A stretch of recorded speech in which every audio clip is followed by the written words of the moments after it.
Hello, my name is Jennifer Simpson. I'm going to be doing my presentation today on the work of Leonardo da Vinci, one of the most iconic artists of the Renaissance period.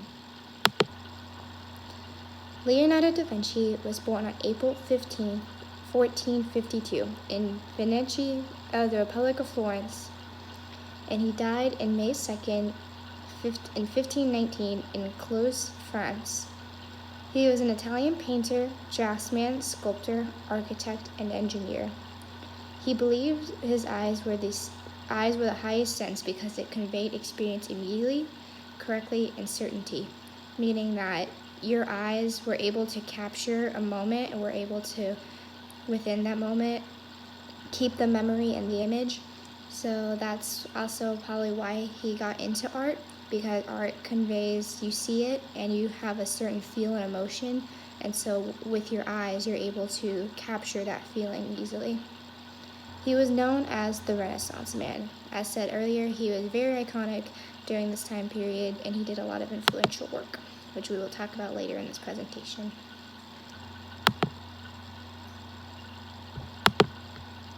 So some of the art techniques that Leonardo used was applied systems thinking, and kind of what that is that he took things like the way that things were in the natural world, and he applied those patterns on the canvas. So there was a lot of like arithmetic and like geometrical stances to that, meaning that he took a lot of like figures and he made them like dimensional.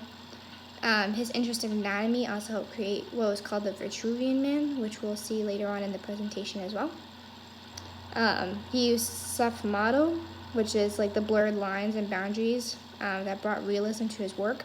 That can be found in the Mona Lisa, kind of like towards her hair, kind of like making sure like from the background that she stands out and like she is the most important piece of the portrait. And then we have chiaroscuro, which is also famous in Caravaggio's work, and that is the treatment of light and shade in drawings and paintings. So some of the most famous pieces that we have by Leonardo da Vinci is going to be the Mona Lisa, which is probably the most known painting by Leonardo da Vinci.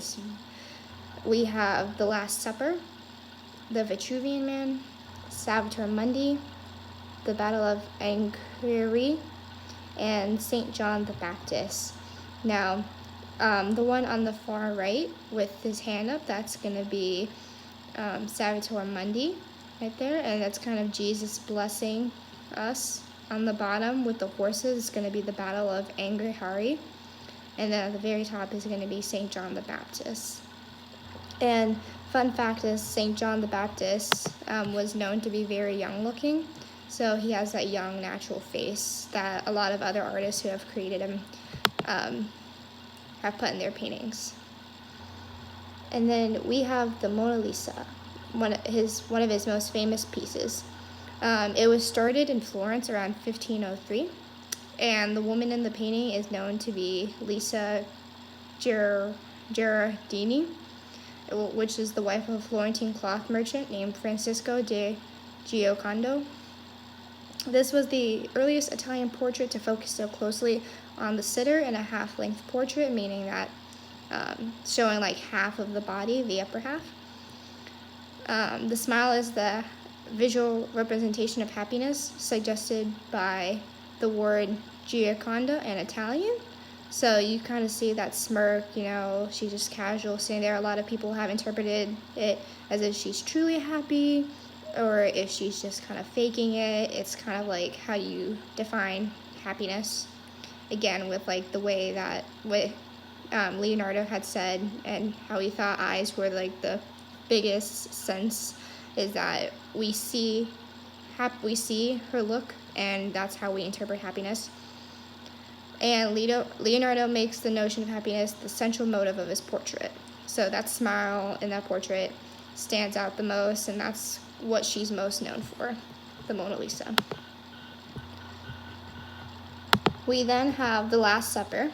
It was painted in 1495 and 1498 for the Dominican monastery in Santa Maria del Grazie in Milan.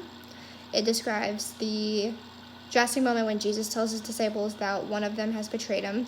So Jesus is the one in the middle, and to the right and left of him are all of his disciples, and you can kind of see that they're all like shocked or in awe or just amazed or terrified that one of his disciples had betrayed him. So Leonardo da Vinci did a very great way of capturing that and did every expression kind of like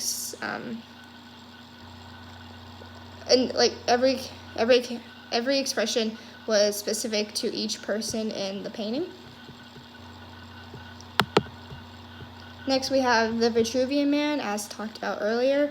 The Vitruvian Man is really significant because of the way shows the dimensions of the human body. It was drawn in 1942, also known as the proportions of the human body according to Vitruvius. And 4 arms and 4 legs were chosen to strike 16 poses simultaneously. And then it was based on an architect building guide written by Roman architect and engineer Vitruvius between 30 and 15 BC and explored the human body in perfect proportions. And that concludes my presentation on Leonardo da Vinci and his work. Thank you so much.